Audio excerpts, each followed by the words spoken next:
Hello, I am so happy to welcome you to this episode of Leadership in Aviation Podcast. And I have someone who's become a dear friend to me on the podcast today. Mark Schulz is the founder of DigitalAircraft. We met on Facebook and then on LinkedIn, and now here we are in a podcast. Mark, I am so delighted to capture your nuggets of wisdom for leadership in aviation. Welcome to the show. Yeah, Renee, thank you so much for inviting me to come and just have this conversation with you. You know, I'm really pleased to be here. And yeah, we did meet in a couple of different ways. And I think one of them, we really engaged for the first time when I did a virtual, conference is what I did. And you helped me. You jumped in and said, I'll help you out. And that was great. So I think that was about 3 or 4 years ago, probably. I want to know kind of behind the scenes, what nuggets you drop into your kids, both of whom I've met online. What nuggets of leadership do you drop into them? So if our listeners who are here in their 20s or 30s, what are the secrets that you want to tell them, that you tell your kids about developing their leadership? Yeah. Renee, I feel honored that people ask me questions. Sometimes I'll be sitting in a room and I'll say something that I think is just average or normal, and a bunch of people start writing it down. And I'm thinking to myself, why are they writing that down? Well, they must have gotten something out of it. Okay. And to answer your question specifically, I'm honored because, like, for example, my daughter and I have a very strong relationship. I think she's 28 now. And she's a professional in an office, and she's surrounded by people older than her and younger than her. And she's surrounded by all kinds of management decisions she's faced with. She's a supervisor in animation. All right. And she's doing it at a very young age. As a matter of fact, most people are 10, 15, 20 years older than her in that role. And she performed quite well. And she found herself in a role where she's managing people in Taiwan and people in India and people in California, all at the same time at the age of 28 on multi-million-dollar, projects. All right. And so I'm honored that she'll call me up and ask me for advice. Our kids still call us up and ask us for advice. All right. And I'll think of some of the situations that I've been in life and some of the ways I've handled it, or maybe I'll look at my master's degree program that I was in and some of the things that we talked about and why we did them.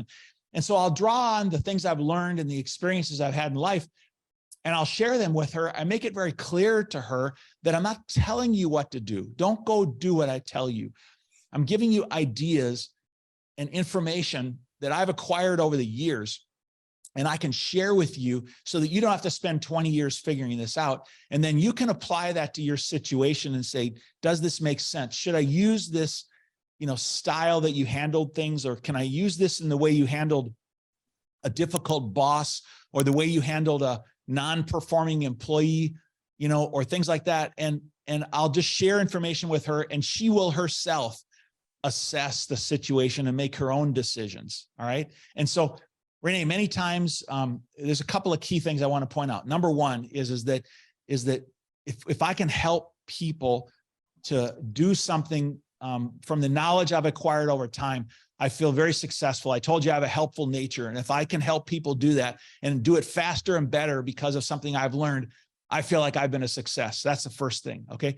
The second thing I wanted to say is that when we find ourselves in situations where we have to make difficult decisions, we have to know that we have to make a decision. We have to not just delay it. Our human tendency is many times to delay and not take action on things, like maybe in human resources circumstances, or, financial decisions at work, or maybe performance problems.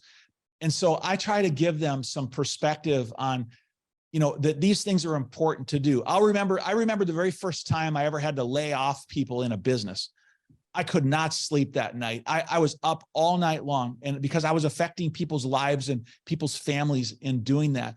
And I've learned over the years, the best ways to accomplish those kind of things. And so I feel like when I can share those things with, my family members, directly, because we're having very close personal conversations about those things, that I can help them to be successful more quickly than spending 20 or 30 years, trying to figure those things out in the office place themselves.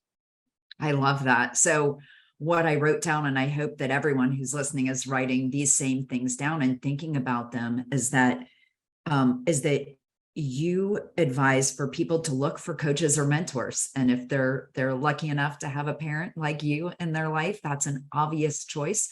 But I think that there are a lot of people like you in the industry that would share that knowledge and wisdom with people other than just your kids. So looking for coaches or mentors.